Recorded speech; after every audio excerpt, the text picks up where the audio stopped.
83. So అప్పుడు వచ్చి నాకు వచ్చి నేను మురళీ ప్రసాద్ అని నా మేనేజర్ చెప్పారు, ఇలాగా లక్ష్మీ ప్రొడక్షన్స్ పూర్ణచంద్రరావు గారని కాల్ షీట్ అడుగుతున్నారు,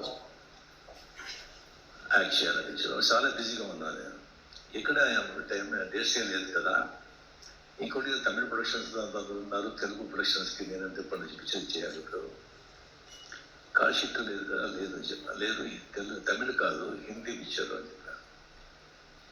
హిందీ పిక్చర్ ఏదో నా లక్, హీరోగా తమిళ వాళ్ళు అక్సెప్ట్ చేసుకున్నారు. ఇంకా హిందీ ఛాన్సే లేదు, వద్దు అని చెప్పాను. మళ్ళీ 2 times 3 times లేదు నువ్వు వద్దంటే అట్లీస్ట్ వాళ్ళని చూసి నువ్వే చెప్పే చాలా పెద్ద ప్రొడక్షన్స్. సరే ఏంట్రా ఇది అని సరే ఇక్కడ చూసాను, రమ్మని చెప్పాను. నేను నాకు కొద్ది కూడా ఇష్టం లేదు. శ్రీ పూర్ణచంద్రరావు గారు, టి రామారావు గారు, టి రామారావు ఇద్దరు వచ్చారు.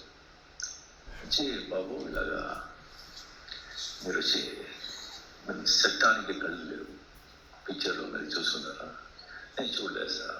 అది తమిళ్లో తీశారండి, దాంట్లో వచ్చి పెద్ద హిట్, చిరంజీవి పెట్టుకొని తెలుగులో వచ్చి చాలా పెద్ద హిట్, అది మీరు వచ్చి హిందీలో చేయాలి. సార్ నేను హిందీ మరాఠీ మాట్లాడుతాను కానీ అది హిందీ అలాగే సార్, అది తమిళే సరిగా తెలియదు.